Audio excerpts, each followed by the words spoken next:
South fans, we've done it again this time at Green Gully Reserve. Obviously a very, very difficult ground to get results at against, a very good Green Gully team, physical and also up front, having, very dangerous and technical players. But, this South Melbourne team so far this season is showing something, which is incredibly resilient, South fans. From our defensive line upwards, from our goalkeeper upwards, this team is giving everything for 90 plus minutes, whether it's players who are coming off the bench, who are not in the squad, this week. We saw the likes of Luke Pavlou and Perry Lambropoulos not in the squad against this week. Of course, they played against Dandenong Thunder in our last National Premier Leagues of Victoria encounter. Anyone that steps into this team at the moment is putting everything on the line.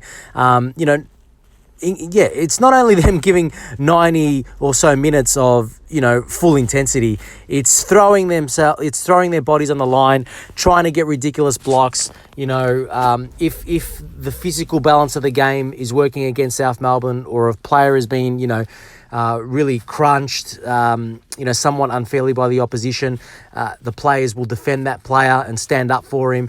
It's just something special at the moment that's happening with this team. And we saw it again today, in a first half where I felt South Melbourne were absolutely superior to Green Gully. We unfortunately couldn't get, that all-important goal. The best chance was probably Jerry Salados when he was played in behind the defence. Sort of was one-on-one really with Jared Tyson, the goalkeeper of Green Gully. It was an interesting one because I was right in line with it, and Jerry was much faster actually than the Green Gully defender, who had no chance of catching him. I probably would have thought, it would have been nice to see Jerry maybe to cut across the box a little bit. Maybe that would have brought the defender into play. Anyways, he stayed to the left side of the box and to his credit, unleashed a good effort, which Tyson did, really well to basically, have a reflex save with his right hand onto the bar. That was our best chance, but it was a half really where we were peppering, for the majority of the half. It's worth noting there was an interesting change for the start of the game. Zach Bates, who was superb against Werribee City in the FFA Cup, came in for Daniel Clark. It was interesting because in the pre-match, tweet from the club, Daniel Clark was announced as starting, but he started on the bench. So maybe there was an error there, or maybe there was a last-minute change. I would say for the minutes that Zach Bates did play, from memory, I'd say he played about 60 to 65 minutes. It was a very good performance, especially, that first half. You can tell he's taken his game up 10 to 15% this year. He's more confident. He's definitely put on strength whilst keeping his speed. We saw against Werribee City, he has the ability to score cracking goals as well. That's something that hadn't really seen with Zach Bates.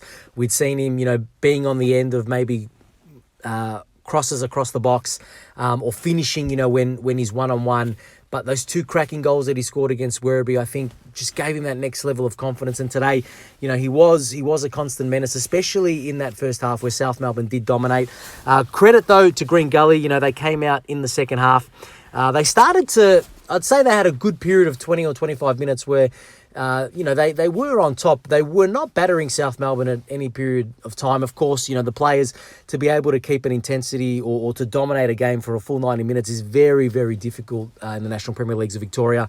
Unless you're clearly superior, you're winning by 3 or 4 goals, which is very rare.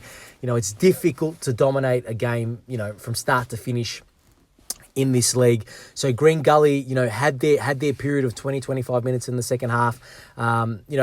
And it's worth mentioning, a superb surface here at Green Gully Reserve. I think it was changed during the time of Arthur Pappas, maybe 2 or 3 years ago. It was totally redone. It's still in amazing condition. They even water the pitch, just before kickoff. They've inserted a scoreboard. So, it's happy times at Green Gully Reserve. They're finally investing in their infrastructure. But yeah, that 20 to 25 minute period, they just look really dangerous.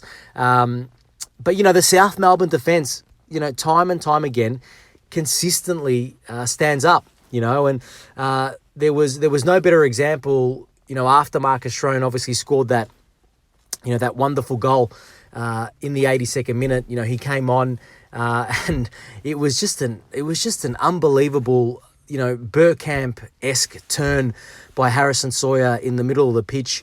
When I say Burkamp-esque, that famous goal that he scored against Newcastle United against Nikos Dabizas, where he just flicked it, totally around Dabby's ass, turned on a sixpence and slotted it past the keeper. Harrison Sawyer did that effectively in the middle of the park, got past his man, slotted through Marcus Schrone, who'd been on the park, I'd say, for about 20, 25 minutes. Marcus took it on his left. We know he's very, very strong on his left. Entered the box, and it was an emphatic finish past Tyson, who, to his credit, had whilst I said that Green Gully had, their best 20, 25-minute period in the second half, South Melbourne, before Schrone had scored, had a great chance with Harrison Sawyer, who was played through, shot well, forced a good save from Tyson.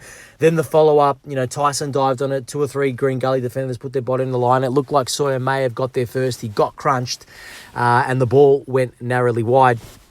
So South Melbourne, that was arguably one of the best chances of the game as well. So, it was brilliant to see, later in the half, that really emphatic, decisive finishing from Marcus Schrone. It's something that, I think in all levels of football, the top players in whatever level they're playing at, have that, the ability to, really be decisive and cutthroat when they need to be. And Marcus Schrone did that. He provided an X factor in the 82nd minute. It was so great to see him have that impact, send the ball past Tyson. There was no doubt about it. Once he got into the box, took the perfect touch, fell to his left, across the keeper. We've seen him play well at Green Gully Reserve in the past. I think he scored a double 2 or 3 years ago here. I think when, I'm not sure exactly what year it was, maybe 2016 or 2017. And what a way to announce himself as now being back in the South Melbourne team, being able to contribute. And it sent the South Melbourne fans, absolutely potty, because once again, we have a team here that for 90 minutes, for 95 or 96 minutes, however long a game runs, just gives everything on the table. Unfortunately, today there was collateral damage because Josh Wallen came off with an arm injury. I asked around. Apparently, he's broken his arm. That's a 5 or 6 week injury, but immediately it means we can refer back to our squad. We know we have good depth this season. Luke Pavlu, I would assume, would be back in contention to start, or at least come into the squad. I wish Josh Wallen a really speedy recovery. We need him. He's got a lot of quality in the middle of the park. He puts his body around. He's an influential player for us. Doesn't get noticed all that much, but does a lot of the hard work. So he, unfortunately, looks like he's going to miss a few games. Pierce Clark late on. Again, we were pretty well in line where we were positioned on the fence. He kicked the ball. It was a clearance that went right along the ground. Very dangerously, really, late in the game. But looking at Pierce Clark, as he kicked that, he then quickly motioned to his hamstring. So it looked like he did pull his hamstring late on in the game. He did play on, obviously, because we didn't have any substitutions. He was continuously holding his hamstring for a good 5 or 10 minutes. Luckily we didn't concede. We played the game out, and then really he celebrated with the fans. But that's Pierce Clark for you. There was one moment after the game as the players came over to the fans. Pierce Clark just bolted into the crowd. He's the sort of guy though that would really fight through the pain to do that. He's been a revelation. I really hope, it's not a serious injury. I hope that, if it is a hamstring injury and he has to miss, he doesn't miss too many games. He is the sort of keeper, though, or the sort of character that it won't surprise me if he lines up next week. But, look, fingers crossed, it's not that serious. But he was holding it for quite a few minutes. And I just want to call out, a passage of play, I think, which defines this team, the first 8 games of this season.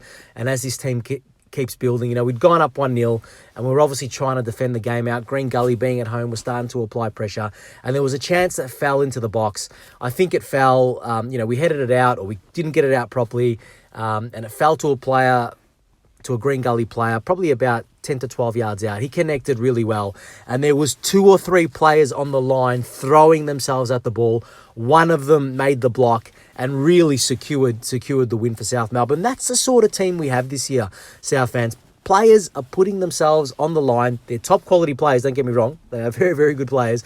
But, the next level of having very, very good players is having those players play as a team, give everything for the shirt, put their bodies on the line. And that's what we're seeing, this season.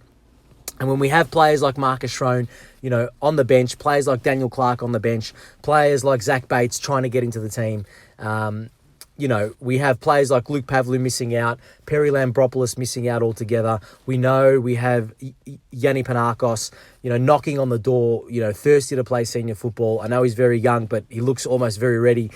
Signing Frederick Say, didn't get onto the pitch today. We have something here that, hopefully the boys can keep building on. I think they're starting to believe. I actually have no question they're starting to believe. When you look at their reaction every time, the whistle blows and they've worked hard for a win, the way they fist pump, the way they react, the way they celebrate with the fans, hopefully something special is building here, South fans. And I encourage everybody to get to Lakeside next Saturday. I think it's 5 p.m. We play the St. Albans Saints. We're top of the league in the hardest league in Australian football. Let's get behind South Melbourne. We are a juggernaut.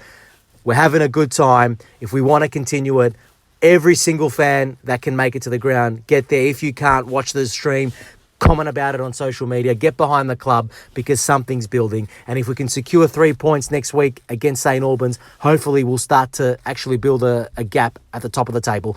Go South!